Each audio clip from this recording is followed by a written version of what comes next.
আসসালামু আলাইকুম। প্রিয় দর্শক, বাংলাদেশে যে নির্বাচনটা হতে যাচ্ছে আগামী ৩ সপ্তাহেরও কম সময়, এই সময়ের মধ্যে সেই নির্বাচনে কারা ক্ষমতায় আসবে এবং তারা কিভাবে দেশ চালাবে, এটা নিয়ে কিন্তু নানা ধরনের আলাপ আলোচনা চলছে। ইলেকশন হয়ে গেলে কেউ না কেউ তো বিজয়ী হবে। যারা বিজয়ী হবেন তারা দেশটা কিভাবে চালাবেন, এটা নিয়ে কি আপনি একবার ভেবেছেন? আপনি কিভাবে চান? আপনি কি ধরনের একটা সরকার চান? সেই সরকারটার ক্যারেক্টার কেমন হবে, এটা নিয়ে আপনার একটা পছন্দ আছে, আপনার একটা চিন্তা আছে। তা আপনি যাকে ভোট দিবেন, আপনি কি মনে করেন আপনার চিন্তাটা তারা ক্যারি করবে, তারা বয়ে বেড়াবে, তারা সেটা সে আলোকে কাজ করবে? এটা নিয়ে আমার মনে হয় এখন থেকে আমাদের সোচ্চার হওয়া উচিত। আমাদের বলা উচিত যে আমরা আসলে কি ধরনের সরকার চাই।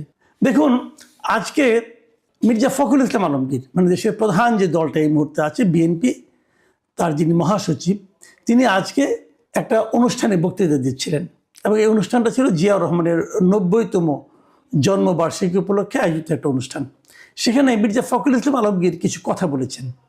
সেই কথাটাকে আমি কথাগুলো আপনাদের একটু বলতে চাই। উনি বলেছেন যে এই নির্বাচনে নির্ধারিত হবে দেশ লিবারেল ডেমোক্রেসির হাতে থাকবে নাকি উগ্রপন্থী রাষ্ট্র বিরোধীদের দখলে যাবে। মানে লিবারেল ডেমোক্রেসি মানে কি? উদার গণতন্ত্রী। মানে দেশটা কি উদার গণতন্ত্রীদের হাতে থাকবে নাকি উগ্রপন্থী রাষ্ট্র বিরোধীদের দখলে যাবে? দুটো অপশন উনি দিয়েছেন। আসলে কি এই মুহূর্তে আমরা এই দুটো অপশনের সামনে দাঁড়িয়ে আছি, মানে আমরা ভোটাররা? এটা নিয়ে কিন্তু আমার একটা কথা আছে। যেমন লিবারেল ডেমোক্রেসি মানে উদার গণতন্ত্রী, ওনারা নিজেদেরকে দাবি করছেন যে ওনারা হলেন উদার গণতন্ত্রী। আর উগ্রপন্থী রাষ্ট্রবিরোধী কারা? ওনারা কি ইঙ্গিত করছেন জামাত ইসলামের কথা? জামাত ইসলাম উগ্রপন্থী হতে পারে, উগ্র ডানপন্থী এটাও হতে পারে। রাষ্ট্রবিরোধী কিভাবে, এটা আমার কাছে কিন্তু ক্লিয়ার না। এটা আমার কাছে আসলেই ক্লিয়ার না। আসলে রাষ্ট্রবিরোধী জিনিসটা কি, এটাও আমার কাছে ক্লিয়ার না। মানে এগুলো কি জাস্ট বলার জন্য বলা হয় নাকি এগুলির পেছনে আসলে কিছু আছে? দেখুন, উনি এই জিনিসটা আরও যদি আমাকে ডিটেল বলি, উনি আরও ডিটেলে কী বলেছে সেটুকু আপনাদের পড়ে শোনাই, তারপরে আমি মন্তব্য করছি। উনি বলেছেন যে আজকে আমাদের এই পরীক্ষাটা খুব কঠিন পরীক্ষা। এই নির্বাচনে নির্ধারিত হবে দেশ কি লিবারেল ডেমোক্রেসির হাতে থাকবে নাকি উগ্রপন্থী রাষ্ট্রবিরোধী লোকদের মধ্যে থাকবে। আমাদের অবশ্যই উদারপন্থী রাস্তা বেছে নিতে হবে, গণতন্ত্রের রাস্তা বেছে নিতে হবে, মানুষের কল্যাণের রাস্তা বেছে নিতে হবে। কথাগুলি শুনতে আসলে ভালোই শোনায়। অবশ্যই আমরা উদারপন্থী চাই, অবশ্যই আমরা লিবারেল ডেমোক্রেসি চাই। মানেটা কি? লিবারেল ডেমোক্রেসি অর্থটা কি? মানে গণতন্ত্রের ক্ষেত্রে উদারনৈতিক একটা চিন্তা, মানে তুমিও গণতন্ত্রের কথা বলবে, আমিও গণতন্ত্রের কথা বলবো। তোমার বক্তব্য আর আমার বক্তব্যের মধ্যে বিরোধ থাকতে পারে, কিন্তু আমার সঙ্গে তোমার কোনো বিরোধ থাকবে না। আমাদের নীতির বিরোধ থাকতে পারে, ব্যক্তির বিরোধ থাকবে না। আমি তোমার গলা টিপে ধরবো না, আমি তোমার কথা শুনবো। তুমি কি বলতে চাও সেটা আমি শুনবো, আমি কি বলতে চাই সেটাও তুমি শুনবে। তারপর আমরা দুজনের বক্তব্য নিয়ে জনগণের সামনে যাব, জনগণ যেটাকে ভালো মনে করে সেটাই হবে। এই হচ্ছে লিবারেল ডেমোক্রেসি। হচ্ছে কি তাই?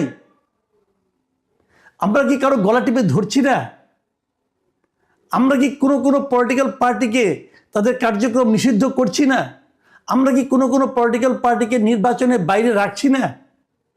যাদেরকে বাইরে রাখা হচ্ছে, বাইরে রাখার যে প্রক্রিয়া, সেই প্রক্রিয়ায় কি বিএনপির সায় ছিল না? এই প্রশ্নগুলো যদি আপনি করেন তাহলে যে উত্তর পাবেন সেই উত্তর কি বিএনপির চরিত্রকে লিবারেল ডেমোক্রেসি পক্ষে বলে প্রমাণ করে? এই সমস্ত প্রশ্ন কিন্তু থাকবে। কিন্তু আমি এই নিউজটা সব পত্রিকায় এসেছি, আমি সেখান থেকে প্রথম আলো নিউজটা আমি একটু পড়লাম। পড়ে প্রথম আলোর আমি দুটো কমেন্ট পড়তে চাই। মানে প্রথম আলো এই রিপোর্টের নিচে বেশ অনেকেই তো কমেন্ট করে, আমি দুটো কমেন্ট আপনাদেরকে পড়ে শোনাতে চাই। একটা কমেন্ট লিখেছে মোহাম্মদ সিরাজউদ্দিন। তিনি লিখেছেন, স্যার গো, আপনারা ক্ষমতায় আসেন, এতে আমার দ্বিমত নেই। দয়া করে বিদেশি নাগরিক ঋণ খেলাপিদের এমপি বানায়েন না। এরা দেশকে যেমন খাবে তেমনি বিএনপিকেও শেষ করবে। টাকার কাছে নীতিটাকে বিক্রি করিয়েন না। দেখেন, একজন লোক কিন্তু আর্তনাদের ভঙ্গিতে বলছেন যে স্যার গো, আপনারা আসেন, আমার কোনো আপত্তি নাই, কিন্তু দেশটাকে আপনারা বিদেশি নাগরিক এবং ঋণ খেলাপিদের এমপি বানায় নাই দেশে।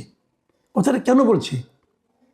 অলরেডি বিএনপির মধ্যে অনেক এমপি পদপ্রার্থী যাদের বিএনপি মনোনয়ন দিয়েছে, এদের মধ্যে ঋণ খেলাপি আছে অনেকেই, যাদের বাতিল হয়েছে, তারা আবার নানাভাবে ক্যারিকেচার করছে, এরকম তো আছে। আবার কেউ কেউ বিদেশি নাগরিক, এটাও আছে। আপনি বিদেশি নাগরিকদেরকে দিচ্ছে, এটা তো আমাদের আইনে নাই রে ভাই। আপনি আইন চেঞ্জ করেন, তারপরে আনেন। নীতিগতভাবে আমি দ্বৈত নাগরিক যারা আছেন তাদের কোনো এমপি অথবা মন্ত্রী হওয়ার পক্ষে না, এটা আমার ব্যক্তিগত মতামত। আমি মনে করি নীতি নির্ধারণী কোনো ক্ষেত্রে তাদের অবস্থান থাকা উচিত না, এটা আমি মনে করি। তারা আছেন, বিদেশে আছেন, টাকা পাঠান আমাদেরকে সেবা দেন, আমাদেরকে পরামর্শ দেন, সব শুনতে রাজি আছি। কিন্তু আপনারা কোনো দায়িত্ব থাকলে যেটা হয়, এই দেখেন সমস্ত মন্ত্রীরা আওয়ামী লীগের টাকা পয়সা লুটপাট করে পালিয়ে গেছে। তাদেরকে আপনি ধরতে পারছেন না কেন? কারণ তারা বিদেশের নাগরিক, তারা ওই দেশে যে আরাম আয়েসে থাকবে। এইটা থাকা, লুটপাট করে যেন কোথাও যাওয়ার সুযোগ না থাকে এরকম ব্যবস্থা করেন। যার নাকি যাওয়ার সুযোগ নাই, সে লুটপাট করতে 5 বার চিন্তা করবে, আমাকে তো দেশেই থাকতে হবে, সেরকম থাকা উচিত। যে কারণে ওনার কিন্তু আতঙ্ক, এই যে মোহাম্মদ সিরাজউদ্দিন সাহেব, ওনার আতঙ্ক কিন্তু এইটাই যে আপনারা এটা করেন না, কিন্তু আপনি এটা করতেছেন। আবার দেখেন আরেকজন মন্তব্য করছেন, ডিএইচ শরীফ, তিনি বলেছেন আবার রাজনীতি। উনি শুধুমাত্র রাজনীতির প্রেক্ষিতে কথাটা বলেছেন, অথচ উনি যাদেরকে ইশারা করে এই শব্দটি ব্যবহার করেছেন তাদের কিছু অংশ ওনাদের সাথেও আছে। এটা কিন্তু আমি মনে করি বিএনপির জন্য একটা আই ওপেনার কমেন্ট। উনি বলতে চাচ্ছেন আপনি যাদেরকে ইঙ্গিত করছেন যে উগ্র রাজনীতি যারা করছে, তাদের কিছু অংশ আপনাদের সঙ্গেও আছে। ভালোভাবে আশেপাশে তাকিয়ে দেখেন, হয়তো আপনার ছায়া হয়ে আছে, তাকিয়ে দেখুন। আমরা অনেককে চিনি, অনেকের সঙ্গে সন্দেহ করি, আপনারা কেন করেন না? হয় কি কাছে থেকে দেখা যায় না? এটা করুন। কাজে দেখুন, আমি 2টো কমেন্ট পড়লাম, কিন্তু আরো অনেক কমেন্ট আছে, সেগুলো আপনারা পড়তে পারেন, নিজেরাও পড়েন, অন্যান্য পত্রিকাগুলিতে পড়েন।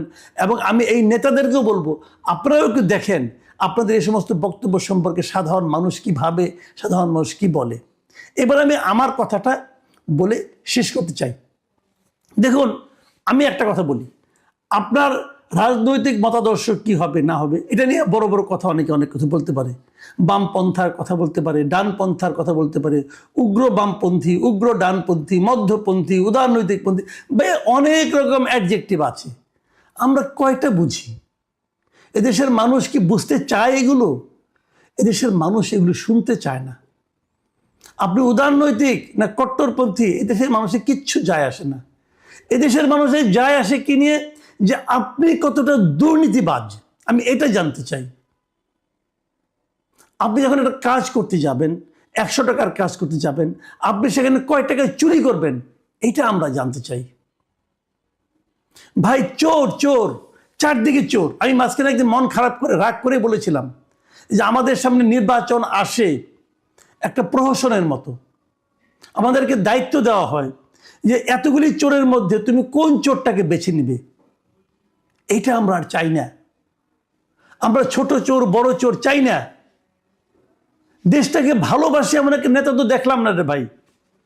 এমপি হওয়ার পর অর্থনৈতিক অবস্থা ফুলে ফেপে ডাবল, 3 গুণ, 20 গুণ, 100 গুণ হয় না, এমন একজন নেতা তো দেখলাম না রে ভাই। এমন একজন এমপি আমরা চাই, যিনি এমপি হওয়ার পর তার সহায় সম্পদ 20-30 গুণ হয়ে যায় না। হয়নি। আওয়ামী লীগ আমরা তো এই জন্য ডুবছে। আওয়ামী লীগ দুর্নীতিটা কন্ট্রোল করতে পারতো, দেশটা অনেক দূরে এগিয়ে যেত। আওয়ামী লীগ অনেক কাজ করেছে, অস্বীকার করার কোনো উপায় নাই রে ভাই। পদ্মা সেতু করেছে, এটা বড় কাজ, কিন্তু আমাদের আপত্তিটা কোথায় ছিল? পদ্মা সেতু কাজটা করতে যদি 20 টাকা লাগতো, সেখানে খরচ দেখানো হয়েছে 50 টাকা, 30 টাকায় মেরে দিয়েছে এই চোরের দল। আমরা এই চোরিটা চাই না, এই চুরির হাত থেকে বাঁচতে চাই। অভিযোগ তো অনেক কিছু আছে, আমি একটা এক্সাম্পল দিয়ে বলি, আমি বিএনপির নেতৃবৃন্দকেই বলি ভাই। এই যে এস আলম, এদেশের সবচেয়ে বড় লুটপাটকারী ছিল এস আলম। ব্যাংকগুলোকে মধ্যে চুরি করে ফেলেছে, ব্যাংকগুলোকে লুটপাট করে নিয়ে গেছে। এই এস আলমের বিরুদ্ধে যখন ডেইলি স্টার একটা নিউজ করলো যে এস আলম কোথায় কোথায় কিভাবে সম্পদ বানিয়েছে, করেছিল না? করেছিল। সরকার নিজে সেটাকে থামিয়েছে, তদন্ত হতে দেয়নি, আদালতকে ব্যবহার করেছে। আদালত বলেছে তদন্ত হবে না নির্বাচনের আগ পর্যন্ত। আদালত বলেছে, অবিশ্বাস্য ঘটনা। আদালতে যেখানে বলা উচিত ছিল যে 7 দিনের মধ্যে তদন্ত শেষ করো, আদালত বলে কি তদন্তই করা যাবে না, বলেছে আদালত। এই দেশের আদালত সরকার এভাবে করেছে। তখন একটা কথা আমি বলি, ওই সময়ের পত্রপত্রিকাগুলি ঘেটে দেখেন, এস আলমের বিরুদ্ধে কি বিএনপি একটা বিবৃতিও দিয়েছে? একটা দেয়নি। কেন দেয়নি? বলা হয়ে থাকে এস আলমের টাকা বিএনপির নেতারাও পেয়েছে, বলা হয়ে থাকে। তাহলে আমরা কার পেছনে যাব? আমরা কাকে বিশ্বাস করব? আমি বিএনপি নেতাদেরকে জিজ্ঞাসা করছি, বুকে হাত দিয়ে বলুন, এস আলমের টাকা পয়সা আপনারা পাননি? নিশ্চয়ই পেয়েছেন। তাহলে একটা বিবৃতি দিলেন না কেন তখন এস আলমের বিরুদ্ধে? কেন দেননি বলেন? দেশকে লুটপাট করে ফোকলা বানিয়ে দিচ্ছে, তার ব্যাপারে আপনারা কোনো কথা বলেন নাই কেন? আমাদের সালাউদ্দিন সাহেব এয়ারপোর্ট থেকে নেমে এস আলমের গাড়িতে করে যায় নাই এইবার? পরে উনি বিবৃতি দিয়েছে যে না আমি জানতাম না, বুঝতাম না। ভাই এগুলি বলার জন্য বলা, এগুলি আমরা বুঝি। কাজে কোথাও একটা গাঁট ছাড়া তো ভাই আছে। আমাদের প্রধান বক্তব্য, উদারনৈতিক বুঝি না, কট্টরপন্থী বুঝি না, দেশপ্রেমটা বুঝি। কে দেশকে ভালোবাসে, কে দুর্নীতিটা কম করে। দেশের একটা ব্রিজ বানাতে বলা হয়েছে, এটা চুরি যে করে তার কিন্তু ব্রিজটা ভেঙে ফেলার ইচ্ছা আছে, এই ব্রিজে অ্যাক্সিডেন্ট হবে, সে দেশপ্রেমিক না। যে চুরি কম করে সেরকম লোককে আমরা চাই। আপনারা বলেন, ঘোষণা দেন যে আমরা যদি ক্ষমতায় যাই, যদি কোনো দুর্নীতিবাজকে দুর্নীতি ধরতে পারি, তাকে আমরা সর্বোচ্চ সাজা দেব। বলেন, কখনো পেরেছেন? দুইবার তো ক্ষমতা ছিলেন, নিজেদের দলের কোনো একজন দুর্নীতিবাজের বিরুদ্ধে অ্যাকশন নিতে পেরেছেন? যদি আগামীতে পারেন, সেই প্রতিশ্রুতি দেন, সেই অঙ্গীকার করেন, তাহলে আমরা আপনাকে মনে করব যে আপনার হাতে দেশ নিরাপদ। আওয়ামী লীগেরও নীতি নৈতিকতা, তাদের ঘোষিত কথাবার্তা এরকম মিষ্টি মিষ্টি ছিল, কিন্তু তাদের দেশের কোনো উপকার হয়নি। প্রিয় দর্শক, আমরা চাইব যে আমরা কি চাই, এটা আমাদের দলগুলো, আমাদের রাজনৈতিক নেতৃবৃন্দ এটাকে তাদের বিবেচনায় নেবেন। প্রিয় দর্শক, এখন এ পর্যন্তই। আল্লাহ হাফিজ।